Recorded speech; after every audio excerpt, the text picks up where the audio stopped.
Hello everyone, नमस्ते सभी को। आज हम पढ़ने वाले हैं क्लास 9th का मैथमेटिक्स का स्टैटिस्टिक चैप्टर। ठीक है, ये चैप्टर आपका सेकंड लास्ट चैप्टर होता है प्रोबेबिलिटी से जस्ट पहले। ये चैप्टर जो होता है इसमें लोग बहुत घबराते हैं। ठीक है, लोगों को बहुत डर लगता है। ठीक है, लेकिन मैं जब इसको पढ़ाऊंगा आपको, अगर चीज़ों को आप ध्यान से समझेंगे और जो जो मैं समझाऊंगा आपको कैसे क्या सॉल्व करना है, कैसे क्या डेटा होता है, तो सारी चीज़ें आप देखेंगे तो आपको सारी चीज़ें क्लियर होती जाएंगी। ठीक है, फिर आपका जो डर है अंदर से कि स्टैटिस्टिक्स में होता क्या है, मतलब एक्चुअल में क्या होता है, लोगों को इसमें पता ही नहीं चलता पढ़ना क्या होता है, ये चैप्टर है क्या, इसमें करना क्या होता है। तो मैं सारी चीज़ें एक्सप्लेन करूंगा, इसको बहुत ध्यान से देखेंगे, लास्ट तक देखेंगे। ठीक है, वॉइस वॉइस की थोड़ी सी प्रॉब्लम होती है तो उसके लिए एडजस्ट कर लेंगे। आप केवल कंटेंट को ध्यान देंगे, क्या मैं समझा रहा हूँ उसी बात देंगे। ठीक है, तो सबसे पहले टॉपिक वाइज में समझाऊंगा, उसके बाद दो चार क्वेश्चन करूंगा, क्वेश्चन के बेसिस में सारी चीज़ें आपको क्लियर हो जाएंगी। तो सबसे पहले मैं आपको समझाता हूँ चैप्टर में है क्या। ठीक है, तो सबसे पहले देखते हैं क्या है इसमें। सबसे पहले कहा गया इंट्रोडक्शन टू स्टैटिस्टिक्स। इंट्रोडक्शन दे रहे हैं कि इसमें क्या होता है चैप्टर में। ठीक है, सबसे पहले दिया गया है, इसमें स्टेटमेंट लिखा गया है, I study dealing with the collection, presentation and interpretation and analysis of data is called statistics. देखो ये क्या होता है, एक ऐसी स्टडी, मैथमेटिक्स की ऐसी ब्रांच जिसमें हम स्टडी करते हैं डेटा कलेक्शन की। क्या करते हैं, डेटा कलेक्शन। उसको कैसे रिप्रेजेंट करना है, प्रेजेंट करना कैसे है, उसके बीच में कैसे इंटरप्रिटेशन करना है, मतलब कैसे चीज़ों को कैलकुलेट करना है, चीज़ों को अरेंज कैसे करना है, उसको मैनेज कैसे करना है, व्यवस्थित कैसे करना है, फिर उस पर एनालिसिस करना है कि जो डेटा आपने इकट्ठा किया है उसमें क्या क्या उससे जानकारी आप क्या ले सकते हैं, क्या क्या ऑब्जर्वेशन ले सकते हैं। फॉर एग्जाम्पल, जैसे आपके गाँव में आपके लिए सर्वे करने आते लोग, क्या आते हैं सर्वे करने, कि कौन कितना पढ़ा है, किस एज ग्रुप में लोग कितने पढ़े लिखे हैं, कौन सी क्लास में पढ़ते हैं। ठीक है, सारी डेटा कलेक्ट करते हैं, उनकी एज क्या है, आधार नंबर क्या है, तो सारी चीज जो कलेक्ट की जाती है पूरी इन्फॉर्मेशन सर्वे के टाइम पे, वो सब डेटा कहलाती है। ठीक है, क्या कहलाती है, डेटा। फिर उसमें सरकार एनालिसिस करती है कि कितने परसेंट पढ़े लिखे लोग हैं, कितने परसेंट अनपढ़ गवार हैं जो पढ़े लिखे नहीं है, कितने परसेंट आबादी 50+ ईयर्स की है। तो ये सब एनालिसिस हो गई, ऑब्जर्वेशन हो गया। ठीक है, उसी डेटा में से जो कलेक्ट किए। ठीक है, तो इसमें क्या करते हैं, सबसे पहली बात तो डेटा का हम कलेक्शन करते हैं। क्या करते हैं, कलेक्शन करते हैं, फिर उसको प्रेजेंट करते हैं किसी फॉर्म में, टेबलर फॉर्म में, ग्राफ्स के फॉर्म में, एक्सेट्रा। ठीक है, इंटरप्रिटेशन मतलब उसी के बेस में कुछ अरेंजमेंट कर देना। क्या कर देना, अरेंजमेंट कर देना किसी वे में। ठीक है, अगला होता है एनालिसिस। एनालिसिस मतलब उसी डेटा में से कुछ चीज़ों को और ऑब्जर्व करके उसमें से इंफॉर्मेशन फाइंड करना। ठीक है, टू फाइंड आउट इंफॉर्मेशन। तो आप इससे रिलेट कर सकते हैं कि जितना आप डेली लाइफ में स्टैट पढ़ते हैं, स्टैट सुना है, मतलब आंकड़े, आंकड़े, वो सारी चीजें किस स्टडी में आती है, स्टैटिस्टिक्स में आती है। ठीक है, तो उम्मीद है कि इसकी चैप्टर का नाम क्लियर हो गया होगा, इंट्रोडक्शन भी क्लियर हो गया होगा। ठीक है, अब इसमें क्या होता है, कुछ टर्म इंक्लूड होते हैं जो डेली लाइफ में हमारे यूज होते हैं या फिर हम पढ़ते समय यूज करते हैं, तो उनको समझते हैं। ठीक है, तो आगे बढ़ते हैं। ठीक है, उम्मीद ही समझ में होगा। अगला चीज की डेटा। डेटा है क्या, डेटा मैंने कहा डेटा कलेक्शन। डेटा होता क्या है, तो डेटा में क्या होता है, फैक्ट्स एंड फिगर्स, मतलब कुछ तथ्य होते हैं जो यूनिवर्सल ट्रूथ बातें होती हैं, कुछ फिगर्स होते हैं। ये डेटा न्यूमेरिकल भी हो सकता है। ठीक है, और इसके अलावा कुछ भी हो सकता है, अल्फाबेटिकल, नाम, एज, कुछ भी हो सकता है। Collected for a definite purpose and are called data. अब जैसे fact and figure, numerical, otherwise, इन सब की चीजों के फॉर्म में जो चीज आप इंफॉर्मेशन इकट्ठा करते हो किसी उद्देश्य के लिए, उसका कुछ पर्पज होता है ना इकट्ठा करने का, कि क्यों आप इसको लिख रहे हो, तो उसी को क्या बोलते हैं, डेटा बोल देते हैं। क्या बोलते हैं, डेटा। जैसे आपके मोबाइल में गैलरी में जो गैलरी होती है उसमें फोटोज होती हैं, डॉक्यूमेंट होते हैं, क्या होती हैं, पिक्चर होती है, डॉक्यूमेंट होते हैं, पीडीएफ होते हैं। इन सब का कुछ न कुछ पर्पज होता है रखने का, तो इसी से हम क्या बोलते हैं, डेटा बोल देते हैं। मोबाइल में क्या बोलते हैं, डेटा बोल देते हैं, तो इसी को बोलते हैं डेटा। अब डेटा दो तरीके से होता है। ठीक है, एक होता है प्राइमरी डेटा और अगला होता है सेकेंडरी डेटा। दोनों समझते हैं। Data collected first hand data क्या जाता है, प्राइमरी। फर्स्ट हैंड मतलब जैसे आप गांव में गए सर्वे करने, डायरेक्टली आपने सारी चीज़ों को नोट किया, जो जो इन्फॉर्मेशन घरों से मिली, परिवार से, बच्चे कितने हैं, माँ बाप की उम्र कितनी है, आधार नंबर क्या है, ये सब जो आपने कलेक्ट किया, आपने कोई टेबलर फॉर्म नहीं बनाया, कोई अरेंजमेंट नहीं किया, केवल आपको डेटा कलेक्ट कर लिया, तो उसको बोलते हैं प्राइमरी डेटा। क्या बोलते हैं, प्राइमरी डेटा। सबसे पहले जो डेटा डायरेक्टली आप इकट्ठा करते हो ग्राउंड लेवल से, उसको प्राइमरी बोलते हैं। ठीक है, अगला secondary data. Data collected from a source that already had data store. अब क्या होता है कि किसी के पास पूरा रजिस्टर्ड नंबर है, हर चीज, पूरी इंफॉर्मेशन लोगों की रजिस्टर्ड है, आप वहां गए डायरेक्टली, सुनो पहले, एक पर्सन था, उसने पहले से ही गांव गांव से जाके सारा डेटा कलेक्ट किया था, वो लाके डेटा अपने पास रखा था। अब जिसको जरूरत पड़ी वो डेटा जाके ये सेकंड पर्सन से, जो पहले से डेटा लाके रखा है उससे ले रहा है। अब ये जो डेटा होता है इसको सेकेंडरी डेटा बोलते हैं। क्या बोलते हैं? Secondary data. क्योंकि आपने इसको direct person to person accept नहीं किया है, ठीक है, क्योंकि उसको पहले ही किसी ने लाके कलेक्ट कर लिया था। ग्राउंड लेवल पर लोग थे, उनसे डेटा पहले किसी ने लिया था, अब उसके पास जो इन्फॉर्मेशन है उससे अब कोई थर्ड पर्सन कलेक्ट करेगा तो क्या कहलाएगा? सेकेंडरी डेटा, इसको बोलते हैं सेकेंडरी डेटा, ठीक है। इसका इन्फॉर्मेशन जैसे हम लेना चाहें तो कह सकते हैं कि जैसे गांव में सर्वे करने वाले लोग गए, जहाँ पे मान लो कम्युनिटी है लोगों की, पीपल है, क्या है? पीपल है। अब इनसे किसी गांव के जो नर्सरी वाली रहती हैं महिलाएं, आशा वाली है कोई भी, वो जब सर्वे करने जाती है, हेल्थ सर्वे करने जाती है, एजुकेशन सर्वे करने जाती है, टीचर्स लोग, तो उन्होंने डेटा सब लेके रखा है। अब गवर्नमेंट को डेटा चाहिए, यहाँ पे है गवर्नमेंट, क्या है? गवर्नमेंट। यहाँ पे कोई है नर्सरी वर्कर, ठीक है, जो काम करती हैं डेटा कलेक्ट करने का ग्राउंड लेवल से। अब गवर्नमेंट इनसे डेटा लेगी, जो इनसे ऊपर गवर्नमेंट है वो कलेक्शन बनाएगी कि कितने लोग पढ़े लिखे हैं, कितने लोग शादीशुदा हैं, कितने बिना शादीशुदा हैं, ठीक है, कितनों की उम्र 50 से ऊपर है। तो इस गवर्नमेंट के लिए जो इनसे डेटा मिल रहा है वो कैसा डेटा है? वो सेकेंडरी डेटा हो गया। और जो इन्होंने यहाँ से पीपल से लिया तो उसको क्या बोलते हैं? प्राइमरी डेटा, ठीक है, इसको बोलते हैं प्राइमरी डेटा, ठीक है। तो प्राइमरी और सेकेंडरी और डेटा तीनों चीज समझ में आगे होंगी। तो मैं बढ़ता हूँ आगे, ठीक। अगला है frequency. The number of times a particular instance occurs is called frequency in statistics. देखो frequency मतलब होता है कोई चीज कितनी बार ऑकर हुई है, नंबर ऑफ टाइम्स, ठीक है। जैसे मैं कह दूं कि आपने किसी गांव में कुछ सब लोगों की एज लिखी, क्या लिखी? लोगों की एज। कुछ लोग 10 साल के थे, कुछ 5 साल के थे, कुछ 6 साल के थे, कुछ 20 साल के थे, कुछ 50 साल के थे। ये सब आपने एजेस लिखी, क्या लिखी? एजेस, ठीक है। लेकिन आपने देखा कि 10 साल वाले 3 लोग थे, कितने लोग थे? 10 साल वाले 3 लोग थे। पाँच पाँच साल वाले दो बच्चे थे।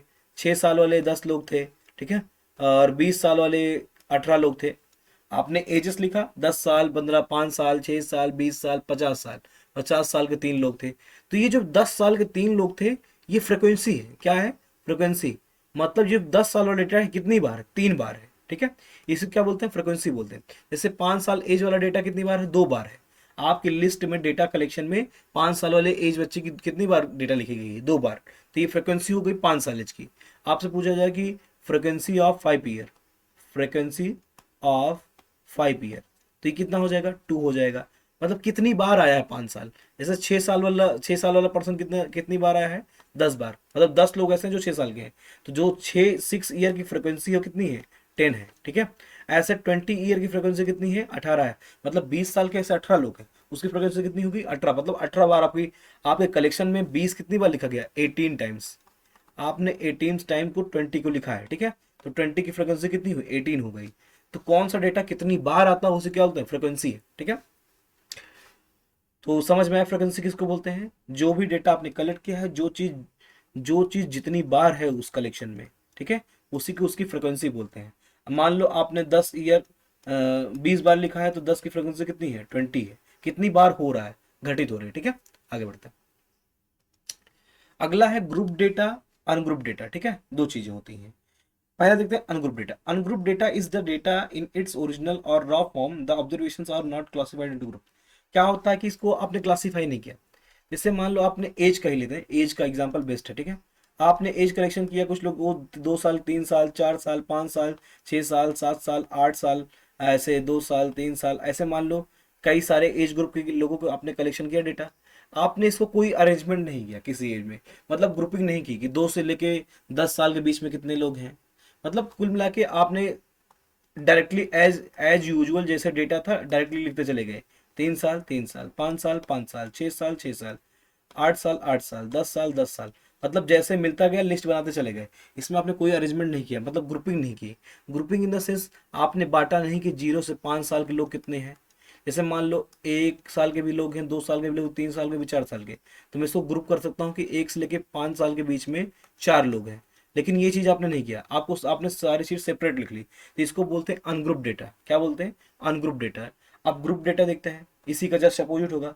इन group data observation are organise in groups. जैसे मान लो मेरे पास ऑब्जर्वेशन 6 है, 7 है, 8 साल है, 9 साल है, 10 साल है, फिर 11 है, 12 है, 13 है, 18 है। तो मैं इसको लिख सकता हूँ कि 1 से लेकर 10 तक में कितने लोग हैं, 1 से लेकर 10 साल की उम्र में कितने लोग हैं, 5 लोग हैं। तो ये मैंने ग्रुपिंग कर दिया कि 1 से लेकर 10 साल की उम्र में कितने लोग हैं, 5 लोग हैं। ऐसे 11 से लेके 20 साल में कितने लोग हैं, 4 लोग हैं। इसको बोलते हैं ग्रुपिंग करना। क्या बोलते हैं, ग्रुपिंग बोलना, ठीक है। मतलब एक आपने एक रेंज डिफाइन कर दिया, उसके बीच में कितने लोग फॉल कर रहे हैं, ये हो गया हमारा ग्रुपिंग डेटा। इसको बोलते हैं ग्रुप डेटा। क्या बोलते हैं, ग्रुप डेटा। ग्रुप डेटा में एक रेंज डिसाइड होती है, मान लो 10 से 20, तो इसके बीच में जितने लोग लाई करते हैं हम उनको एक ही फ्रिक्वेंसी दे देते हैं, सेम फ्रिक्वेंसी, ठीक है। जैसे ये 6 साल, 7 साल, 8 साल, 9 साल, 10 साल लोग हैं, तो इसको मैंने 1 से 10 की कैटेगरी में रख दिया। मतलब इसमें अलग अलग साल वाले हैं, लेकिन मैंने फ्रिक्वेंसी कितनी रख दी, 5 रख दी।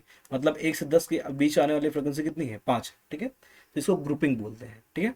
मतलब डेटा को ग्रुप्स में डिवाइड कर देना, रेंज में डिवाइड कर देना, ठीक। आगे क्लास इंटरवल। जैसे आपने ग्रुपिंग की, क्या कर दिया, ग्रुपिंग। जैसे आपने लिखा 0 से 10, 10 से 20, 20 से 30, 30 से 40। तो ये जो एक एक जो ग्रुपिंग आपको दिख रही है, जीरो से जो रेंज दिख रहा है, 0 से 10, 10 से 20, 20 से 30 और 30 से 40, इसी को बोलते हैं हम क्लास इंटरवल। क्या बोलते हैं, क्लास इंटरवल। क्या बोलते हैं, क्लास इंटरवल, ठीक है। चलो देखते हैं, the size of the class into which a particular data is divided. Class interval बोलते हैं वो साइज होता है डेटा का, जिसमें डेटा क्या होता है, डिवाइड होता है, ग्रुप्ड होता है, ठीक है। डिविजन ऑन हिस्टोग्राम और बार ग्राफ। एग्जाम्पल जैसे आपके अभी तो बाद में पढ़ेंगे, हिस्टोग्राम और बार ग्राफ, ये ग्राफिकल पोर्शन है, इसके बेसिस पे आपको क्लास इंटरवल डिफाइन किया गया है, लेकिन मैंने पहले समझा दिया कि ये भी क्लास इंटरवल है। 0 से 10 एक इंटरवल है, इंटरवल मतलब ये कह सकते हैं, ये मतलब इसका रेंज अवधि कहाँ से कहाँ तक, ठीक है। फिर 10 से 20 एक अलग इंटरवल, पहला इंटरवल, दूसरा इंटरवल, तीसरा इंटरवल, चौथा इंटरवल, इसी को बोलते हैं क्लास इंटरवल। अगर आपको क्लास विड्थ निकालनी है, किसी क्लास की विड्थ कितनी है, विड्थ मतलब होता है चौड़ाई, जनरली क्या होता है ये ब्रेथ होता है, ठीक है। लेकिन इसमें ब्रेथ होगा नहीं, क्योंकि ये 2D फिगर तो है नहीं, फिगर वर्ड तो है नहीं, ये रेंज है। तो जो मैक्सिमम रेंज होती है इसमें क्या करते हैं, जैसे इसमें सुन, जो पहले मैंने जैसे ग्रुपिंग कर दिया, तो जो पहली वैल्यू होती है इसको लोअर लिमिट बोलते हैं। क्या बोलते हैं, क्लास इंटरवल में जो पहली वैल्यू होती है लोअर लिमिट होती है, जो दूसरी वैल्यू होती है क्या होती है, अपर अपर लिमिट। क्या होती है, अपर लिमिट, ठीक है। अब आपसे क्लास विड्थ पूछा जाए या क्लास साइज पूछा जाए, तो हमेशा अपर में से किसको सब्ट्रैक्ट कर देना, लोअर में से। जैसे 0 से जो 10 वाला दिया गया है, इसका आपसे लिमिट पूछा जाए तो 10 माइनस क्या कर दे, 0, कितनी आ जाएगी, 10। इसकी विड्थ कितनी है, 10, ठीक है। जैसे दूसरे का पूछा जाए तो 20 में से 10 घटा देंगे तो विड्थ कितनी आ जाएगी, 10 आ जाएगी। तीसरे का पूछा जाए 30 में से 20 घटा देंगे तो विड्थ कितनी आ जाएगी, 10 आ जाएगी। 40 में से 30 घटाएंगे कितनी विड्थ आ जाएगी, 10 आ जाएगी, ठीक है। तो इसको बोलते हैं width, upper limit minus lower limit, ठीक है, याद रहेगा। चलो ठीक है, ऐसे लिख लेना, क्लास साइज, ठीक है, इक्वल टू होता है अपर माइनस, ये अपर है, ठीक है, अपर माइनस लोअर, ठीक है, सेम इंटरवल में। आगे बढ़ता, अगला दिया गया regular and irregular class interval. देखो रेगुलर और इरेगुलर किसको बोलते हैं, regular class interval when the class intervals are equal of the same size. कुल मिला के जो आप क्लास साइज निकालते हो, क्लास साइज, अगर सारे इंटरवल में, जैसे पहला आपने पहला देखा इंटरवल, दूसरा देखा, तीसरा देखा, सब में क्लास साइज अगर सेम आती है तो उसको रेगुलर इंटरवल बोलते हैं। जैसे देखो, अगर इस 0 से 10 में देखूं तो अपर लिमिट 10 है, लोअर लिमिट कितनी है, 0 है। अपर लिमिट 10, लोअर लिमिट 0, 10 में से 0 सब करें, सब्ट्रैक्ट करें, कितना आ जाएगा, 10 आ जाएगा। ऐसे दूसरा क्लास साइज देखिए, अपर लिमिट 20 है, लोअर लिमिट 10 है, 20 में 10 सब्ट्रैक्ट करें कितना आ जाएगा, 10 आ जाएगा। ऐसे लोअर लिमिट तीसरे में देखो 20 है, चौथे में कितनी, सॉरी, अपर लिमिट कितनी है, 30 है, 30 में से 20 घटाऊंगा कितना आ जाएगा, 10 आ जाएगा। तो क्लास साइज इसकी भी 10 आई, इसकी भी 10 आई, इसकी 10 आई। तो ये जो हमारे इंटरवल है इसको क्या बोलते हैं, रेगुलर इंटरवल। क्या बोलते हैं, रेगुलर इंटरवल। ये सारे टर्म यूज होते हैं, इसको ध्यान रखिएगा। इरेगुलर क्लास इंटरवल, इसमें बराबर नहीं होगा क्लास साइज। जैसे पहला देखता हूँ, इसमें लोअर लिमिट 0 है, अपर लिमिट 35 है। अगर मैं इसकी क्लास साइज निकालूंगा तो कितना आ जाएगा, 35 आ जाएगा, अपर माइनस लोअर करने पर, अपर माइनस लोअर करके देखेंगे, ठीक है, क्लास साइज। तो इसमें दूसरे में 45 में से 35 घटाएंगे तो 10 आ जाएगा। 55 में से 45 घटाएंगे तो कितना आ जाएगा, 10 आ जाएगा। 80 में से 55 घटाएंगे तो कितना आ जाएगा, 25 आ जाएगा। तो क्लास साइज पहले में 35 आया, दूसरे में 10, तीसरे में 10, चौथे में 25, ऐसे इसमें 10 आ जाएगा। इसमें कितना आ जाएगा, 5 आ जाएगा। इसमें कितना आ जाएगा, 5 आ जाएगा। तो इसमें देखो एक ही उसमें डिवीजन में, क्लास डिवीजन में अलग अलग आ रहा है। 35 आ रहा है, 10 आ रहा है, क्लास साइज 10 आ रहा है, 25 आ रहा है, 5 आ रहा है, तो इसको बोलते हैं इरेगुलर। इरेगुलर इंटरवल क्या बोलते हैं? इरेगुलर, ठीक है। जिसमें क्लास साइज सेम होगी उसको रेगुलर इंटरवल बोलेंगे, जिसमें क्लास साइज डिफरेंट होगी इरेगुलर इंटरवल बोलेंगे, ठीक है। आगे बढ़ते हैं। अगला है फ्रीक्वेंसी टेबल। अब फ्रीक्वेंसी टेबल बनाते कैसे, ठीक है। A frequency table or distribution shows the occurrence of a particular variable in a tabular form। अब क्या होता है, हम टेबल टेबल बनाते हैं। जैसे मैंने बना लिया कि 0 से 10, 10 से 20, 20 से 30, 30 से 40, ऐसे एक टेबल बना लिया। यहाँ पे मैंने लिख दिया क्लास इंटरवल, ठीक है। क्या लिख दिया? Class interval. अब इधर बगल लिख दिया मैंने फ्रिक्वेंसी, क्या लिख दिया? फ्रिक्वेंसी, ठीक है। 0 से 10 वाले कितने हैं? 5 हैं। 10 से 20 वाले कितने हैं? 6 हैं। 20 से 30 वाले कितने हैं? 8 हैं। 30 से 40 वाले कितने हैं? 5 हैं। तो मैंने ग्रुपिंग कर दी 0 से 10, उसमें 5 लोग फॉल कर रहे हैं। 10 से 20 कितने, कुछ भी हो सकता है। ये ऑब्टेन्ड मार्क्स हो सकते हैं, एजेस हो सकते हैं, नंबर ऑफ वोट्स वॉन हो सकते हैं, नंबर ऑफ सीट्स वॉन हो सकते हैं पॉलिटिकल पार्टी से, किसी भी सब्जेक्ट में मार्क्स हो सकते हैं, परसेंटेज हो सकता है, पॉपुलेशन डेंसिटी हो सकती है, कुछ भी हो सकता है किसी शहर का। तो ये डेटा किसी भी टाइप का हो सकता है। तो जो 0 से 10 वाले हैं 5 लोग हैं, मतलब उसकी फ्रिक्वेंसी 5 है। 10 से 20 वाले कितने हैं? 6 उसकी फ्रिक्वेंसी। 20 से 30 कितनी है? 8 फ्रिक्वेंसी है। 30 से 40 कितनी है? 5 फ्रिक्वेंसी है। मतलब 5 लोग ऐसे कॉल करें।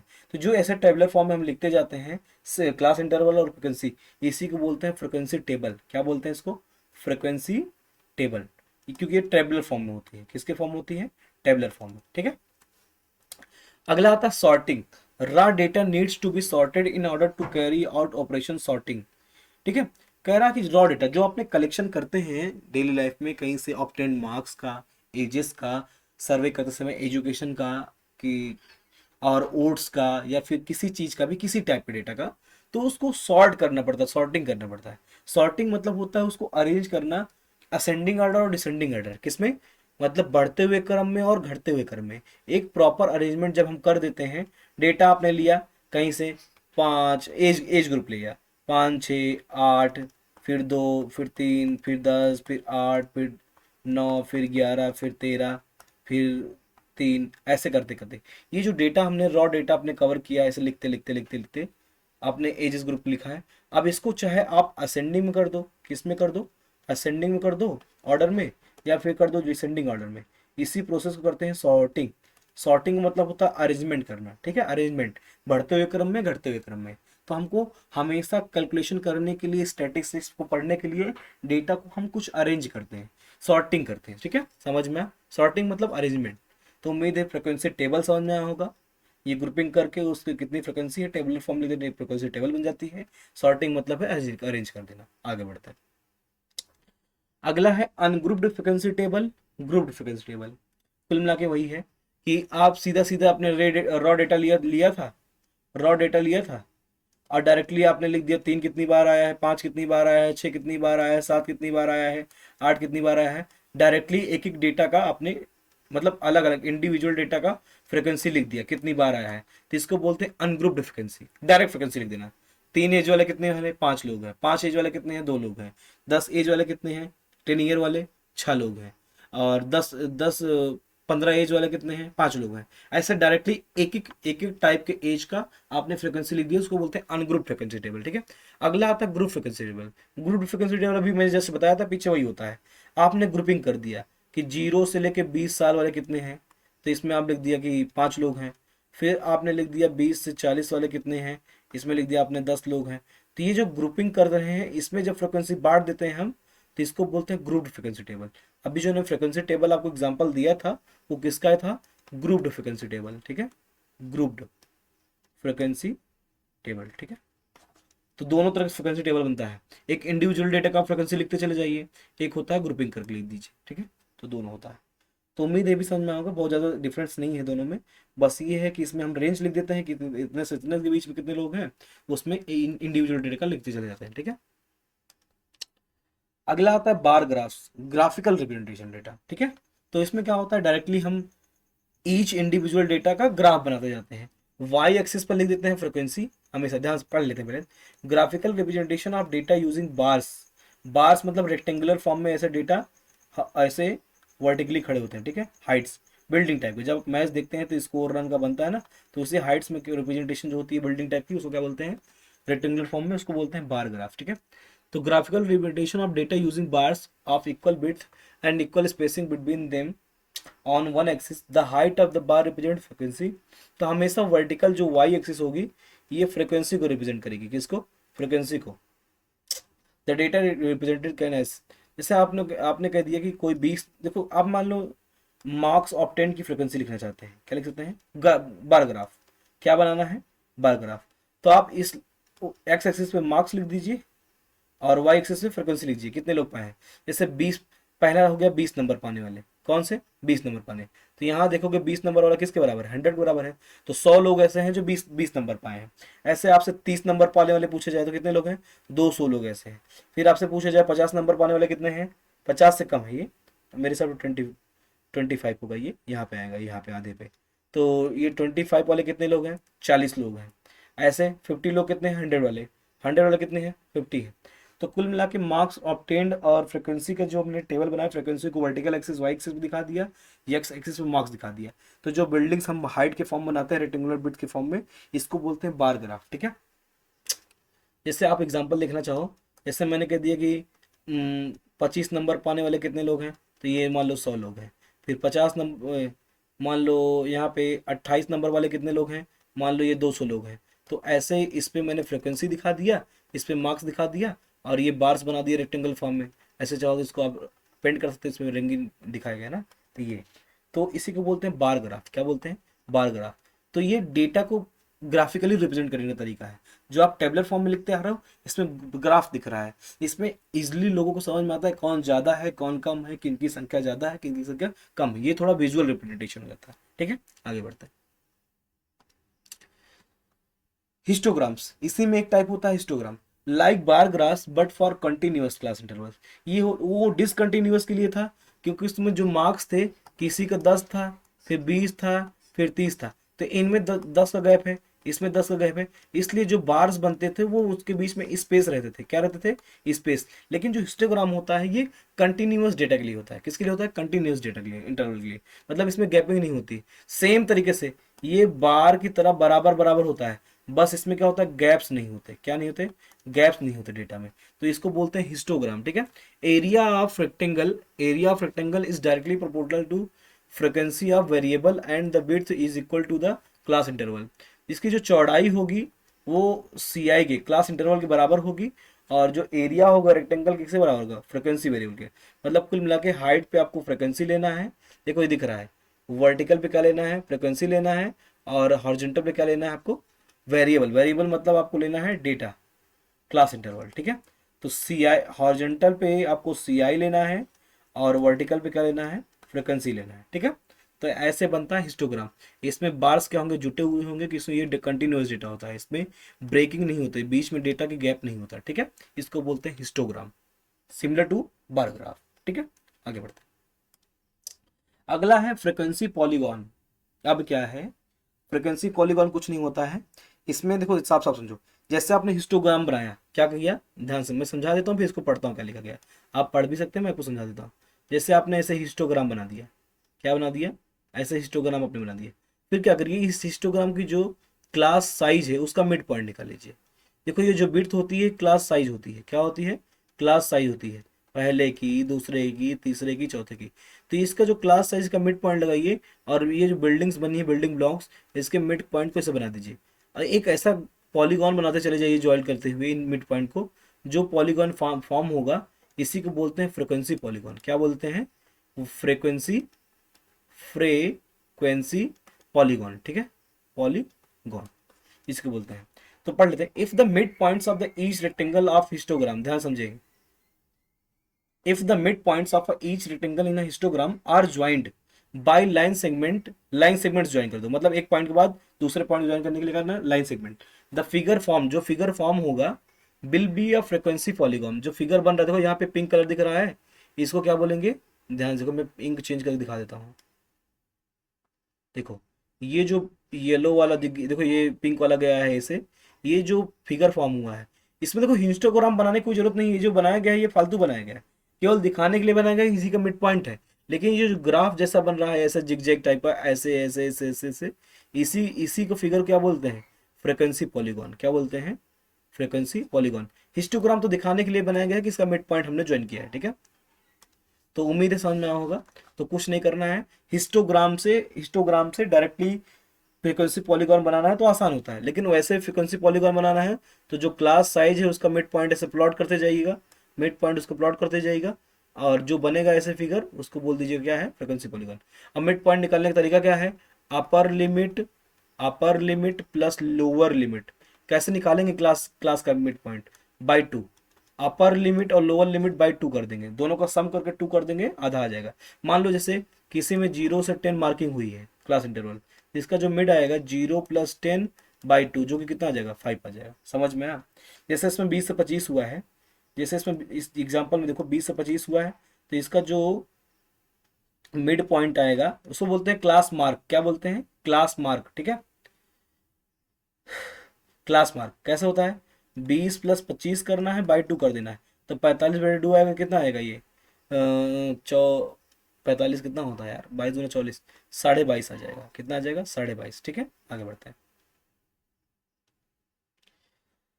द मिड पॉइंट, एक चीज समझाना, इसी समझा देते हैं। इसमें क्या होता है, हम क्लास मार्क, जैसे आप कोऑर्डिनेट ज्योमेट्री पढ़े हो, तो क्लास मार्क पहली वैल्यू होती है, दूसरी वैल्यू होती है frequency.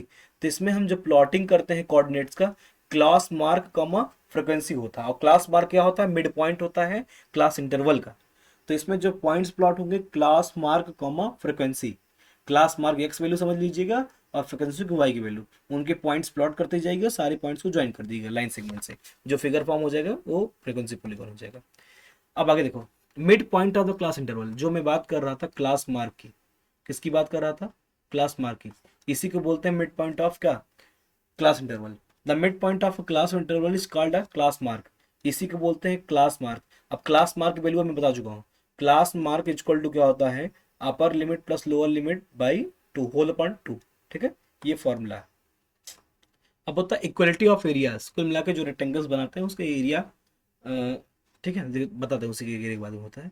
The addition of two class intervals with zero frequency preceding the lowest class and succeeding the highest class intervals equates the area of the frequency polygon to that of the histogram using congruent triangles। कुल मिला क्या होता है इसमें समझो पहले। The addition of two class intervals, आपको दो क्लास इंटरवल्स का क्या लेना है? इंटरवल्स का एडिशन लेना है जिसकी फ्रिक्वेंसी क्या हो? जीरो हो, विद प्रीसीडिंग लोएस्ट क्लास, उसके प्रीसीडिंग लोएस्ट क्लास का, और सक्सीडिंग, देखो उसके पहले वाले लोएस्ट क्लास का, उसके बाद वाले हाईएस्ट क्लास का, ठीक है, लेना है। इक्वेट्स, उसका एरिया जो होगा बराबर होगा फ्रीक्वेंसी पॉलीगॉन किसके? हिस्टोग्राम में जो कॉन्ग्रुएंट ट्रायंगल्स बनेंगे, ठीक है। ये ज़्यादा इंपॉर्टेंट नहीं है, बस ऐसे लाइन लिखी गई है, इसका जो यूज नहीं है, ठीक है। आगे बढ़ते हैं। अगला आता है सबसे मेन चीज, हम पढ़ते हैं सेंट्रल टेंडेंसी। क्या पढ़ते हैं? सेंट्रल, इसको बोलते हैं सेंट्रल टेंडेंसी। इसमें हम तीन चीज पढ़ते हैं, मीन मीडियन मोड। क्या पढ़ते हैं? मीन पढ़ते हैं, मीडियन पढ़ते हैं, और पढ़ते हैं मोड। देखो इसका जो हायर फॉर्म पढ़ेंगे हम 10th में पढ़ेंगे, 9th में बहुत हल्की सी चीज यही है। सबसे पहले पढ़ते हैं मीन और एवरेज, दोनों बातें एक ही है, ठीक है। The average of number of observation is the sum of the values of the all observation divided by the total number of observation. नहीं समझ में है तो मीन को हम रिप्रेजेंट करते हैं एक्स बार से। ये क्या होता है? जितने भी डेटा आपने कलेक्ट किए सारे का सम ले लीजिए, ठीक है। सम ऑफ ऑल डेटा, जो डेटा आपने न्यूमेरिकल फॉर्म में कलेक्ट किया है सबका सम लीजिए, उसको डिवाइड कर दीजिए नंबर ऑफ डेटा से। नंबर ऑफ डेटा मतलब काउंट करके। आपने कोई एज ग्रुप का कलेक्शन लिया है, 6 7 8 10 9 12 15 20 ऐसा लिया है, तो जितनी एज है आप सारी एज को ऐड कर लीजिए, और कितने लोगों के लिए हो उससे डिवाइड कर दीजिए, तो आपका वैल्यू किसका आ जाता है? मीन का आ जाता है। इसी को हम एवरेज बोलते हैं। तो क्या करते हैं, इसको रिप्रेजेंट करना है तो समेशन, इसमें करना है एक्स आई, मतलब जितना आपने डेटा लिया है उसको समेशन एन से डिवाइड कर देंगे, मतलब कितना डेटा है, ठीक है। कुल मिला के टोटल सम लेना है सारे डेटा का, और नंबर ऑफ डेटा का कर देना, डिवाइड कर देना है, जो वैल्यू आ जाएगी वो क्या हो जाएगी? मीन हो जाएगा, ठीक है। निकालते हैं। और कभी कभी मान लो जब फ्रिक्वेंसी डिस्ट्रीब्यूशन टेबल बनता है तो हम निकालते हैं जो फ्रिक्वेंसी होती है उससे हम उसके क्लास मार्क से मल्टीप्लाई करते हैं एफ आई एक्स आई, और उसका सम लेते हैं समेशन एफ आई एक्स आई, और टोटल जो फ्रिक्वेंसी होते हैं उससे डिवाइड कर देते हैं, तो उससे भी क्या आ जाता है? हमारा मीन आ जाता है, ठीक है। मतलब जैसे 3 आने वाली फ्रिक्वेंसी कितनी है, 4 लोग हैं, तो 3 को चाहे 4 बार जोड़ लो, चाहे 3 चौक 12 इसका मल्टीप्लाई कर लो, यही हो जाएगा FIXI। ठीक है, इसी को हम डिवाइड कर देंगे 4 से, तब भी क्या आ जाएगा, मीन आ जाएगा। समझ में आया? जैसे 2 आने वाले कितने हैं, 5 लोग हैं, तो चाहे 5 बार 2 को जोड़ लो, 5 से डिवाइड कर दो, चाहे 5 गुणे 2 FI और XI कर लो, 5 क्या कर दो, डिवाइड कर दो, तो इसकी भी क्या आ जाएगी, एवरेज आ जाएगी। तो यही मेन फॉर्मूला ये है। ठीक है, sum of all data upon number of data, सबसे मेन फॉर्मूला यही आपका यूज होने वाला है। अगला मोड। मोड मोड बहुत आसान है, सबसे आसान मोड है, बहुत आसान है, बहुत ज़्यादा, आपने इतना आसान कभी सोचा ही नहीं होगा। ठीक है, the most frequently occurring observation is called the mode. ठीक है, अब कह रहा है कि द मोस्ट फ्रिक्वेंटली ऑकरिंग, जो सबसे ज़्यादा बार आया हो, आपने डेटा कलेक्शन लिया, जो वैल्यू सबसे ज़्यादा रिपीट हुई हो, मोस्ट रिपीटिंग वैल्यू क्या होती है, मोस्ट रिपीटिंग रिपीटिंग वैल्यू, इसी को बोलते हैं मोड। ठीक है, मतलब जो वैल्यू सबसे ज्यादा बार आई है वही उसके मोड होता है। The class interval with the highest frequency is the model class, या फिर कह सकते हैं जिसकी सबसे ज्यादा फ्रिक्वेंसी है, जिस क्लास इंटरवल की सबसे ज्यादा फ्रिक्वेंसी होती है वही क्या होता है, हमारा मोड होता है। जैसे मैंने डेटा कलेक्शन लिखा 2 3 5 7 3 2 3 5 6। अब इस डेटा में आप अगर ध्यान से देखोगे तो सबसे ज्यादा ज्यादा बार आप कौन कौन दिख रहा है, 3 दिख रहा है, एक बार, 2 बार, 3 बार, और कोई इतनी ज्यादा बार है। इसका जो मोड आ जाएगा कितना आ जाएगा, 3 आ जाएगा। मोड की वैल्यू कितनी आ जाएगी, 3। सबसे ज्यादा फ्रिक्वेंसी, जिसकी ज्यादा फ्रिक्वेंसी होगी वही क्या होगा, मोड होगा। ठीक है, आगे बढ़ते। सबसे मोस्ट इंपॉर्टेंट चीज है मीडियन, इसको ध्यान से पढ़ेंगे। ठीक है, बहुत अच्छी चीज है, बहुत अच्छे समझाऊंगा, ध्यान समझाए। कह रहे the value of the middle most observation. जैसे आप क्या करो कि आप कुछ लोग हो, कुछ पर्सन हो, आप सब लोग लाइन से खड़े हो जाओ ऐसे। ठीक है, ऐसे सब लोग लाइन से खड़े हो जाओ, कुछ लोग हैं पीपल, लाइन से खड़े कर दो। और ये जो लाइन से खड़े होंगे लोगों की संख्या दो तरीके से, एक हो सकती है ऑड हो जाए नंबर ऑफ पर्सन, एक हो सकती है क्या हो जाए, इवन हो जाए। ठीक है, तो जो मीडियन होता है ये middle most value of the middle most observation. Middle most मतलब सबसे बीच में कौन आएगा। एक फिक्स अरेंजमेंट कर दीजिए, चाहे असेंडिंग चाहे डिसेंडिंग। सबसे पहले डेटा जब दिया रहेगा तो उसको आप असेंडिंग में करेंगे, ठीक है, या फिर डिसेंडिंग में। सबसे पहली चीज असेंडिंग में करेंगे, तो आपको देखना है कि नंबर ऑफ डेटा किस है, ऑड है कि इवन है। ठीक है, अगर ऑड है, जैसे मान लो 5 लोग रहते हैं, 1 2 3 4 5, जब 5 लोग होते हैं तो जो तीसरा होता है स्टार्टिंग से, इसके लेफ्ट साइड भी 2 लोग होते हैं, इसके राइट साइड भी 2 लोग होते हैं, तो इस समय मीडियन कौन सा होता है, इस बीच वाला। तो जब कभी भी ऑड होता है, जब क्या होता है, if N number of objection is odd, तो इसमें जो मीडियन आता है ये आता है n+1 बाई 2th टर्म। ठीक है, मान लो टर्म को आपने असेंडिंग अराउंड कर दिया, आपको लेना है क्या, मीडियन। तो जो मीडियन आएगा वो मीडियन आएगा कितना, n जो टोटल नंबर ऑफ डेटा है उसमें एक जोड़ लो, अपॉन 2 कर दो, उस टर्म मतलब उस पोजीशन पे जो वैल्यू होगी, n+1 होल अपॉन 2 पोजीशन। इस पोजीशन मतलब ये पोजिशनल वैल्यू होती है। डेटा को आप असेंडिंग ऑर्डर में अरेंज कर लो, सबसे बी, फिर देखो नंबर ऑफ डेटा कितना है, अगर ऑड है गिनती में 1 2 3 4 5 6 7, 7 हो गया, 9 हो गया, 11 हो गया, 3 हो गया, 5 हो गया, तो ऐसे में आपको क्या करना है, जितनी वैल्यू होगी उसमें एक जोड़ लेना है, बाई 2 कर देना है, जो नंबर आएगा उस पोजीशन पे टर्म जो रहेगा वही उसका क्या हो जाएगा, मीडियन हो जाएगा। ये तो रहा ऑड के लिए। ठीक है, लेकिन जब डेटा आपका नंबर ऑफ इवन होगा, मान लो 6 लोग हैं, 1 2 3 4 5 6, ऐसे 6 लोग हैं, तो हम इसमें बीच में किसी को नहीं ला सकते, बीच में इसमें 2 लोग आएंगे, क्या आएंगे, एक थर्ड पोजीशन वाला आएगा, एक फोर्थ पोजीशन में आएगा। तो ऐसे में क्या करते हैं, ये जो 2 लोग आते हैं 2 पोजीशन, इसका हम एवरेज ले लेते हैं, क्या लेते हैं, एवरेज। तो इसमें जब इवन होता है, एन की वैल्यू कितनी होती है, इवन होती है, तो हम लेते हैं n/2th term plus n+1/2th term. ठीक है, और दोनों का लेते हैं एवरेज, यही हमारा क्या हो जाता है, मीडियन हो जाता है। ठीक है, एग्जाम्पल लेंगे तो ज़्यादा समझ में आएगा। ठीक है, और सबसे इसमें स्टेप समझ लीजिए। सबसे पहला स्टेप है अरेंजमेंट। अरेंजमेंट कितने में करना है, असेंडिंग में। ठीक है, असेंडिंग में। फिर क्या करना है, डेटा को काउंट करना है। काउंट करेंगे, दो रास्ते आपके पास, ऑड आएगा या तो इवन आएगा। तो ऑड आएगा तो सीधा ये वाला फॉर्म लगाना है, n+1 अपॉन ट्वेल्थ टर्म, उस पोजीशन पे जो डेटा रहेगा वही उसका मीडियन हो जाएगा। मतलब केवल पोजीशन बतानी है बस डेटा, उस पोजीशन पे कौन बैठा है, ठीक है, मिडिल मोस्ट में। अगर मान लो इवन है तो उसमें बीच में दो लोग आएंगे, जो दो लोग आएंगे उन दोनों का क्या लेना है, सम करके बाई टू कर देना है, तो वही क्या आ जाता है, मीडियन आ जाता है। ठीक है, आगे उम्मीद है समझ में आया होगा, आगे बढ़ते हैं। सबसे पहला क्वेश्चन हमारे पास आया है, बहुत ध्यान से देखेंगे, बहुत अच्छा सा क्वेश्चन है, बहुत सरल भी है। अगर जितनी चीज मैंने पढ़ा है अगर उतनी चीज आपको समझ में आई है तो बहुत सरल लगेगा। ठीक है, कह रहा the number of family members in 10 flats of society are, कह रहा नंबर ऑफ मतलब सर्वे किया गया है फैमिली मेंबर्स 10 फ्लैट में, 10 फ्लैट में जा जाके सर्वे किया गया, तो उसमें नंबर ऑफ फैमिली मेंबर कितने फैमिली मेंबर हैं उनको काउंट किया गया। तो पहले में 2 था, दूसरे में 4, फिर 3 3 1 0 2 4 1 5, ऐसा डेटा लगेगा। कह रहा find the mean number of the family members पर फ्लैट, आपको मीन निकालना है। तो मैंने बताया था जो मीन होता है, मीन इक्वल टू क्या होता है, ध्यान समझिए, सम ऑफ ऑल डेटा अपॉन होता है नंबर ऑफ डेटा, क्या आता है, नंबर ऑफ डेटा। तो रखते हैं वैल्यू, सम कर लेते हैं, ऐसे डायरेक्टली जोड़ता हूँ, 4 2 6 3 9 2, मतलब 4 2 6 3 9 3 12 1 13, 13 2 15, 15 4 19, 20 5 25, सम ऑफ डेटा कितना आया है, 25 आया है। और नंबर ऑफ डेटा कितना है, 10 फ्लैट में गए तो 10 ही डेटा तो आएगा, 10 फैमिली तो आएगा, तो 10 से डिवाइड कर दो, तो ये एक्स बार से डिनोट करते हैं, कितना आ जाएगा, 2.5। तो जो इन डेटा का जो मीन आया हो कितना है, 2.5। इसकी कोई कोई यूनिट नहीं होती, ठीक है, यूनिटलेस होता है। ठीक है, आगे बढ़ते हैं। अगला है if the mean of the 6 observation, आपको नंबर बता दिएगा कि नंबर ऑफ ऑब्जर्वेशन कितना है, 6 है। ठीक है, कह रहा है कि मीन ऑफ 6 ऑब्जर्वेशन इज 13, आपको 6 ऑब्जर्वेशन दिए गए हैं, उसका मीन दिया गया है 13। कह रहा है find the value of Y, हम जानते हैं मीन इक्वल टू कितना होता है, एक्स बार इक्वल टू क्या होता है, sum of data upon number of data. तो इक्वेशन बना लेते हैं, तो मेन की वैल्यू कितनी है, 13 है, जब सम निकालेंगे कितना आ जाएगा, y+y+1 plus y+4 plus y+6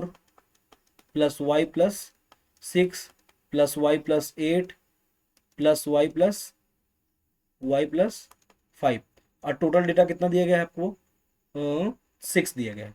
तो 6 का क्रॉस मल्टीप्लाई करके कितना आ जाएगा, 13 से 78 आ जाएगा। इधर 1y 2y 3 4 5 6, 6y आ गया, प्लस 1 5 4 1 5, 6 5 11, 11 8 19, 19 19 5 24, तो कितना आ गया 24। ये 24 जाके घटा देंगे, 78 - 24 = 6y।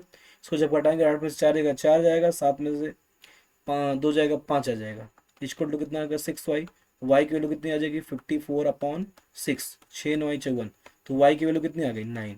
ये हमारा ही वैल्यू, हमको मीन दिया गया था और नंबर ऑफ डेटा पता था और ये ऑब्जर्वेशन थे, तो टोटल सम में से उसको नंबर ऑफ डेटा से क्या कर दिया, डिवाइड कर दिए, तो बराबर कर दी किससे, मीन से। तो हमारा वैल्यू कितना आ गया, 9, वाई का 9 आ गया। ठीक है, ऐसे क्वेश्चन पूछे जाते हैं, तो आप अगर एनसीईआरटी एक्सरसाइज उठाएंगे तो आपको करने में कुछ ना कुछ समझ में आएगा। ठीक है, प्रॉब्लम आपको आएगी किसमें, क्लास इंटर वाले में। ठीक है, क्लास इंटर वाले में तो आपको कुछ नहीं करना है, उसमें मेन में मेन केवल मेन, उसमें केवल मीन पूछा जाता है। क्या पूछा जाता है, मीन।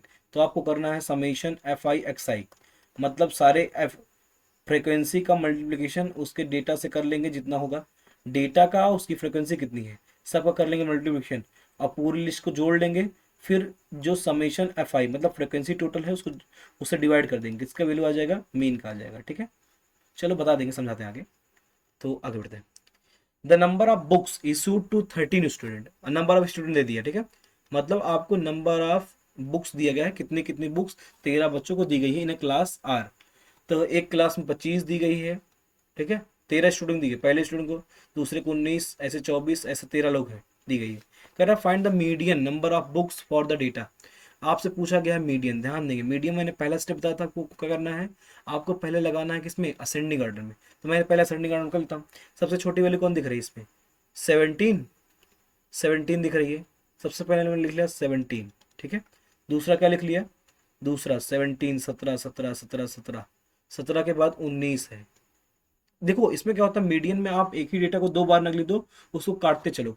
मैंने 17 लिखा है, 17 को काट दे रहा हूँ। ठीक है, फिर एक 19 लिखा है, एक 19 काट दिया, दूसरा 19, ठीक है। इसको काटते जाओ ऐसे। क्रॉस मारने का तरीका है, दोबारा नहीं लिखोगे, भूलोगे नहीं, ठीक है। 19 के बाद 20, 20 आ गया, कौन सा आ गया, 20 आ गया। 20 के बाद कौन सा है, 20 20 20, 21 है, आपने 21 लिख लिया। उसके बाद 22, 22 है, 22 लिख लिया, ठीक है। 22 का काट दो। उसके बाद 23, उसके बाद कितना आ गया, 23 आ गया। उसके बाद कौन सा है, 24 है, 24 को काट दो, ठीक है। 24 के बाद 24 के बाद 24, 25, 25 है, 25 है, ठीक है। उसके बाद कौन सा है, 26, 26 है, 26 लिख लिया। फिर उसके बाद कौन सा है, 27 है, नहीं है। 28 है, नहीं है।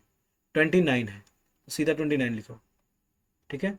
उसके बाद कौन सा है, देखो खैर इतना लिखने की जरूरत नहीं है, मैं समझाता हूँ ट्रिक। उसके बाद 29 बाद कौन है, 31 है, 31 लिख लिया, ठीक है। और ये 31 हो गया, 35, ठीक है। मेरे हिसाब से हो चुका है, 35 से बड़ा नहीं है। तो इसमें देखो ध्यान समझो, वैसे भी मुझे पता है कि नंबर ऑफ स्टूडेंट कितने दिए गए हैं, 13 दिए गए हैं। ये कैसा नंबर है, ऑड है। तो इसमें जो आएगा मीडियन, वो आएगा n+1/2th टर्म। तो मुझे पता है 13, 13 का आधा कितना होता है, 6, सातवां, सातवां टर्म आएगा। 13 में एक जोड़ेंगे 14, 14/2, सातवां टर्म आएगा। तो मैं स्टार्टिंग से केवल 7 टर्म, कितने टर्म लिख लूंगा, 7। बाद में लिखूं चाहे ना लिखूं कोई मतलब ही नहीं है। तो स्टार्टिंग से देखो, पहले जो इसका मीडियन आएगा, ध्यान समझ लो, जो मीडियन आएगा वो कितना आएगा, n+1/2th टर्म। पोजीशन से मतलब है, तो n की वैल्यू कितनी है, 13 है। तो 13 + 1/2 थ टर्म, पोजीशन देख रहे हैं, ठीक है। तो कितना आएगा, 14/2, 214, तो 7th टर्म। तो स्टार्टिंग से 7th टर्म कौन सा आएगा, 1 2 3 4 5 6 7, तो 23। तो इसमें जो मीडियन की वैल्यू आई है, मीडियन इक्वल टू कितना आ जाएगा, 23 आ जाएगा। 7 इसका मीडियन नहीं है, 7th टर्म है। असेंडिंग ऑर्डर में लगाने के बाद जो 7th टर्म आया है वो मीडियन, ठीक है। आगे बढ़ते हैं। अगला है, the mean weight of a class of 34 student is 46.5 kg। कह रहा है जो मीन वेट है, एवरेज वेट, मीन को एवरेज भी बोल सकते हैं, ठीक है। जो एवरेज वेट है 34 स्टूडेंट का, वो 46.5 kg है। कह रहा है if the weight of a new boy is included, कह रहा है एक नए लड़के का वेट इंक्लूड किया गया, the mean is rises by 500 ग्राम। क्या कह रहा है कि एक नए लड़के का वजन ऐड किया गया, इंक्लूड किया गया, तो कहता है मीन जो है 500 ग्राम बढ़ गया। पहले 46.5 किलो था, अब कितना हो जाएगा, 47 किलो। तो कह रहा find the weight of the new boy, आपको न्यू बॉय का वेट बताना है। ध्यान समझो, देखो एक तरीका इसका और है, जैसे जब, देखो इसको मैं ट्रिक से करूँ, ट्रिक से नहीं, लिख के करते हैं, ठीक है। देखो जो हमारा मीन होता है, मीन इक्वल टू होता है सम ऑफ डेटा अपॉन होता है क्या, नंबर ऑफ डेटा, ठीक है। तो यहां से मीन हमारा दिया गया है 46.5, सम ऑफ डेटा नहीं पता है, लेकिन नंबर ऑफ डेटा कितना है, 34 है। तो जो सम आएगा हमारा वो कितना हो जाएगा, 46.5 इंटू 34, ये सम आ जाएगा, ठीक है। लेकिन अब जो न्यू डेटा आएगा उसके अकॉर्डिंग ध्यान समझो, न्यू डेटा, जो न्यू मीन आएगा, new new mean, new mean जो आएगा वो हमारा कितना आएगा, वो सम ऑफ डेटा, न्यू सम, ठीक है, न्यू वाला ज्यादा होगा ना ये, ठीक है। तो यहां से नंबर ऑफ डेटा कितना हो जाएगा, 35 हो जाएगा। एक बच्चा और आया ना, तो मीन कितना आ जाएगा, 47। तो 47 गुणा जो 35 होगा, ये हो जाएगा न्यू सम। क्या हो जाएगा, न्यू सम। तो ये ध्यान समझो, ये जो सेकंड है, सेकंड है ये फर्स्ट है। अगर मैं न्यू सम में से ओल्ड सम को घटा दूं, तो जो लास्ट वाला बच्चा है उसका आ जाएगा, तो जो उसका वजन आ जाएगा। तो जो वेट ऑफ जो न्यू बॉय आएगा, न्यू बॉय, वो आएगा न्यू सम माइनस जो ओल्ड सम था, जो पहले सम था। तो कितना आ जाएगा ये, 47 गुणे 35 माइनस, इसको लिख सकते हैं क्या, 46.5 इंटू 34, ठीक है। तो बस इसी कैलकुलेशन कर लो, देखते कितना आता है। कैलकुलेशन करें इसका, 47 गुणे 35 माइनस करना है 46.5 गुणे 34, 47 गुणे 35, 47 गुणे 35 आ जाएगा ये मेरे हिसाब से 1645, ठीक है। इसको मैंने रफ कॉपी में किया, इस पे नहीं किया, ठीक है, बगल में साइड में किया है, ठीक है। अगला करना है 46.5 गुणे 34, तो 46.5 46.5 हो जाएगा। इसका मल्टीप्लिकेशन करना है 34 से, तो ये आ जाएगा 1581, 1581। तो ये कितना आ जाएगा, इसको जब घटाएंगे तो 5 में से 1 जाएगा, 4 बचेगा, ठीक है, 4 बचेगा। और यहाँ से 14 में से 8 जाएगा, 6 बचेगा। तो कितना आ जाएगा, 5 में से 1 गया 4, 4 14 में से 8 गया 6, तो ये 64 kg आ रहा है, ठीक है, 64 kg। जो मैंने पहले आंसर बताया था शायद वो रॉन्ग था, ठीक है। तो इसका जो आ जाएगा न्यू वेट कितना, तो कितना आ जाएगा, वेट ऑफ बॉय जो लास्ट में आया था, लास्ट कितना आ जाएगा, 64 kg। ये इसका आंसर होगा, ठीक है। आगे बढ़ते हैं।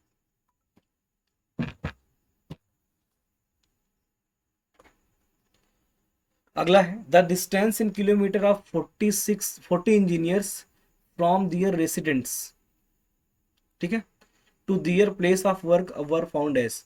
कह रहा है 40 इंजीनियरों का किलोमीटर में जो डिस्टेंस है उनके काम करने की जगह से उनके घर से, वो दिया गया है। तो इसमें क्या फाइंड करना, दिया नहीं है क्या, नहीं दिया गया है, तो हमें क्या करना चाहिए। कुल मिला के आप देखो, इसमें क्वेश्चन में बना देता हूँ। इसमें आपको मीडियन निकालना है। क्या निकालना है, मीडियन, ठीक है। चलो निकालते हैं, मीडियन निकालना है, ठीक है।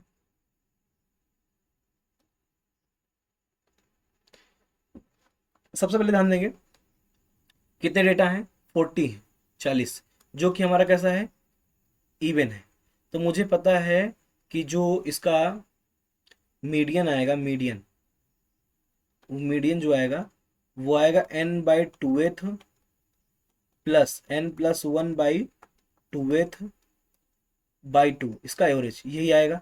तो सबसे पहले हम देखेंगे, तो n/2 कौन सा आएगा, 20 आएगा, 20 और 21, n/2 20 आ जाएगा। 20वें टर्म पे 20वां और प्लस 21वां 20th का एवरेज लेना है। तो सबसे 20 नंबर तक हमको अरेंजमेंट तो करना ही पड़ेगा।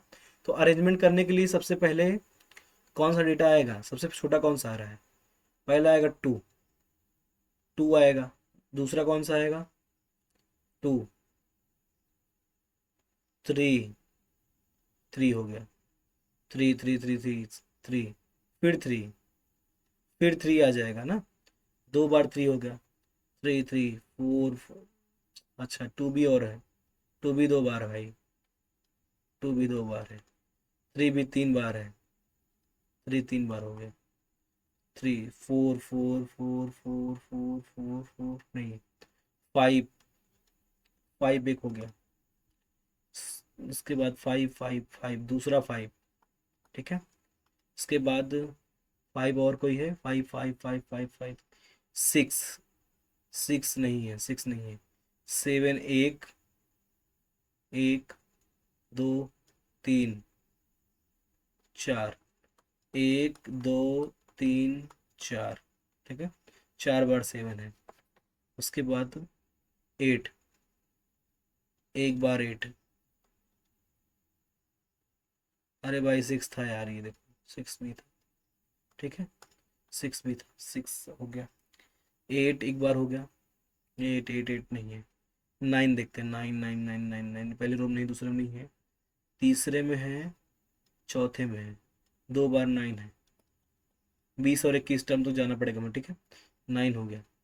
10, एक 10 है, 10 10 10 10 दो 10 है, दो दो दो, ठीक है, 10 10, 2 बार 10 हो गया। एक 11, दो 11,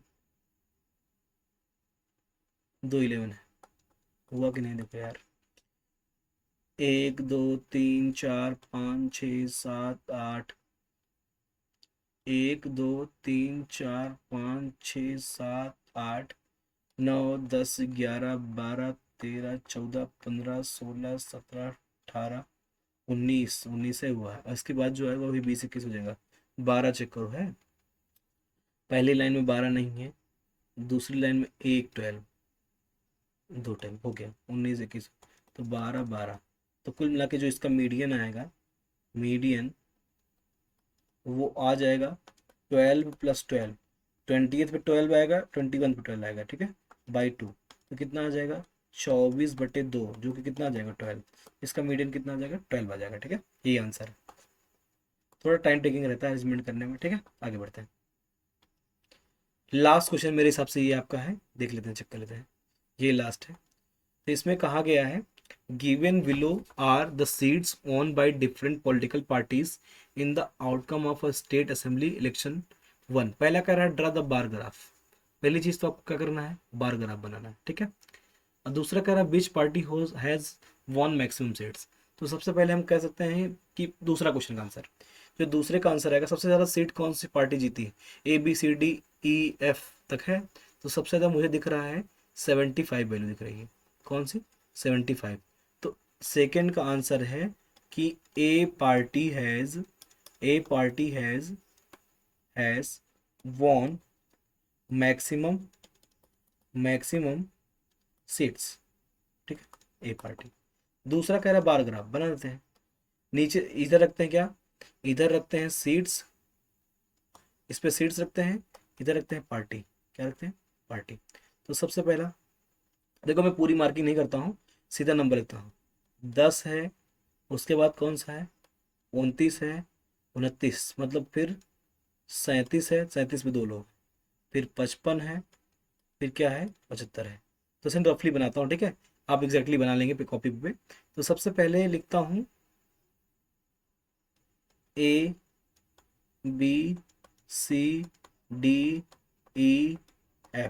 ऐसे लिखेंगे। तो ए पार्टी कितना पाई है 75, तो ए का जो ग्राफ बनेगा ऐसे ऐसे बनेगा, ठीक है, ए।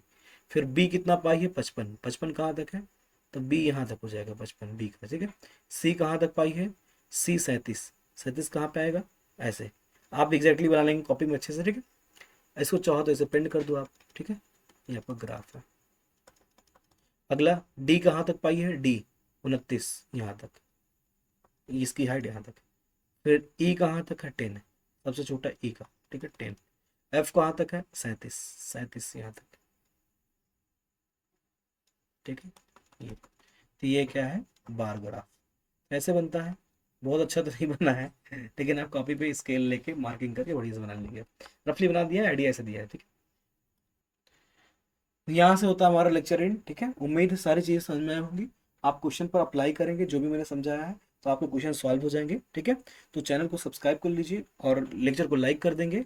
तो ऐसे ही लेक्चर्स आपको अगर देखने हैं क्लास 10th के लिए, 9th के लिए है, तो आप 9th में पढ़ रहे हैं अभी, तो मेरे चैनल को सब्सक्राइब कर लीजिए। आपके लिए बहुत हेल्पफुल होना है, बहुत हेल्पफुल होना है।